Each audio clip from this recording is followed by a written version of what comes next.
Minister Andrew Hastie. He joins us live from Perth. Andrew Hastie, welcome back to the program. I'm sure you've had an opportunity to hear the Prime Minister there in his earlier interview, but because there are no specific confirmations or denials from the government, has the opposition formed a working hypothesis on whether the Prime Minister did or did not raise this attack with Xi Jinping? It's good to be with you, Greg. The Prime Minister was asked and he didn't answer the question. And so there's really two options. Either he wasn't briefed to give him plausible deniability, and that is a serious concern, that the Prime Minister was not briefed of a serious action taken against Royal Australian Navy divers, or he knew and he didn't raise it with Xi Jinping. To use the Prime Minister's own words, where he says we must cooperate where we can with China and we must disagree where we must. Well, this is a point where we do disagree, and it's a point of disagreement that he could raise man-to-man, peer-to-peer with Xi Jinping. Do you regard those interactions between Prime Ministers and other world leaders on the sidelines of these summits as in any way private meetings that need to be protected? Well, Greg, there are always readouts from these meetings, and I think every Australian would expect the Prime Minister to raise a Chinese sonar attack on Royal Australian Navy divers with Xi Jinping. We'd expect our Prime Minister to do that. He is our leader. It wouldn't have been a comfortable conversation, but this is where you raise the issue and you seek an apology. And that's the coalition position. OK, let's step it back into some accumulated knowledge that I'm sure you have on these sorts of activities, Andrew Hastie. Are military chain reports on operational incidents of this kind classified until declassified? Well, of course they're classified. They're briefed to the Deputy Prime Minister as the Minister for Defence in the first instance, and then I'm sure that information is shared across the National Security Committee of Cabinet, of which the Prime Minister heads. But it's been made public. It was made public on Saturday, 5 days after the incident, and well clear of APEC. And again, the question that we are putting to the Prime Minister is, if he was briefed, why didn't he raise it? And if he wasn't briefed, why wasn't he briefed by the Deputy Prime Minister? Yeah, I was going to ask, are there protocol arrangements or rules that would suggest it inappropriate to raise with a world leader an incident about which Australia had knowledge, but which was still up to that point in time classified? Well, these are questions for the government. I can't answer those for the government, but they are serious questions. And again, it goes to the safety of Royal Australian Navy divers doing their jobs in a tough environment. It's dangerous enough to be diving under a ship, cutting the propeller free of fishing nets with swell and all the rest of it. It's another thing to have a Chinese destroyer launching a sonar attack on our divers, potentially risking their health through serious injury, pressure injuries, because after all, a sonar wave is a pressure wave, and at 10 metres of depth for a diver, you're already at increased pressure up to 14.5 psi.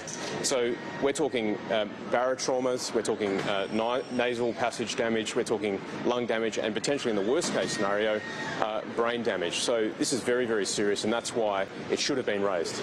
Now, is there any possibility, you are quite clear there in reasserting that these fishing nets were entangled around the propeller or propeller shaft. That aligns completely with what Richard Marles said in his statement over the weekend. The only reason I ask about this, Andrew Hastie, is the Prime Minister said this afternoon the divers were freeing up a fishing net from the equipment that was required under the water. Does that suggest it may have been some other appendage other than the propellers?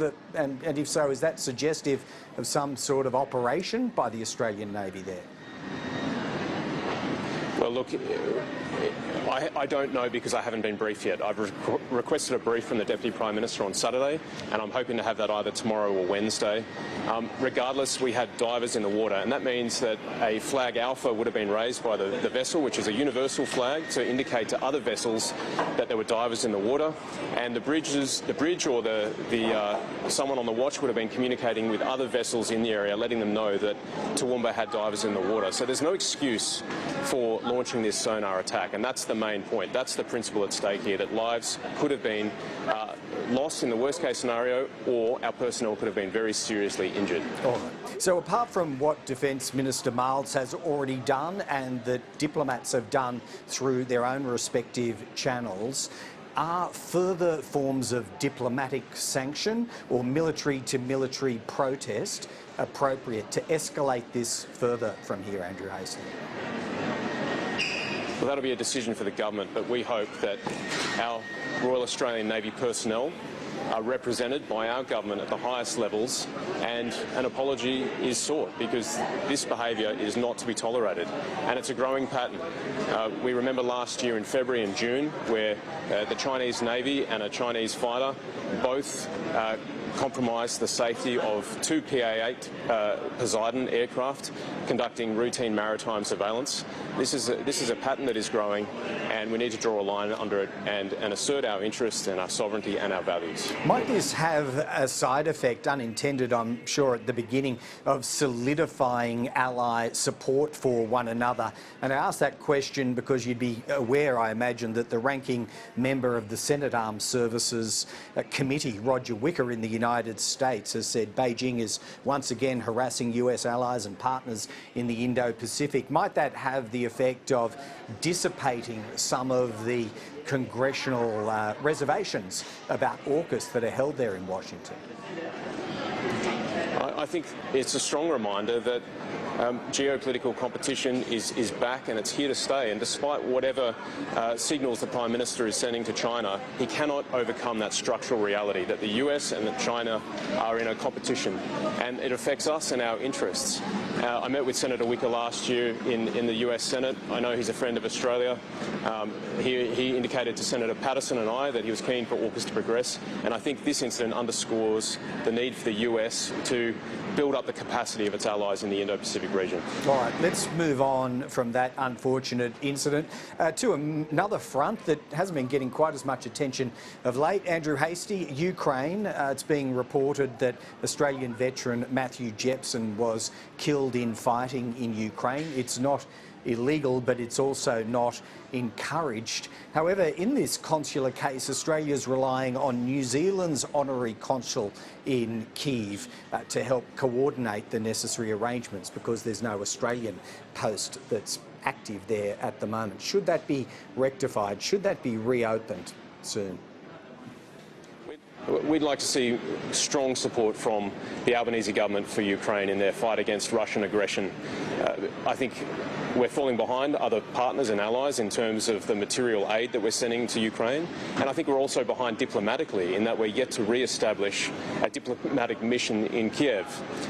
I think about a number of countries that have established diplomatic missions there: the US, the UK, Canada, Indonesia, China, France, Hungary, among many others. So I think it's time that this government send a message that we are friends with Ukraine, that we support their efforts, and that would mean re-establishing a diplomatic post there in Kiev. So in your assessment, are there any outstanding dangers that would apply to an Australian post that warrant this caution, or is it excessively cautious by default?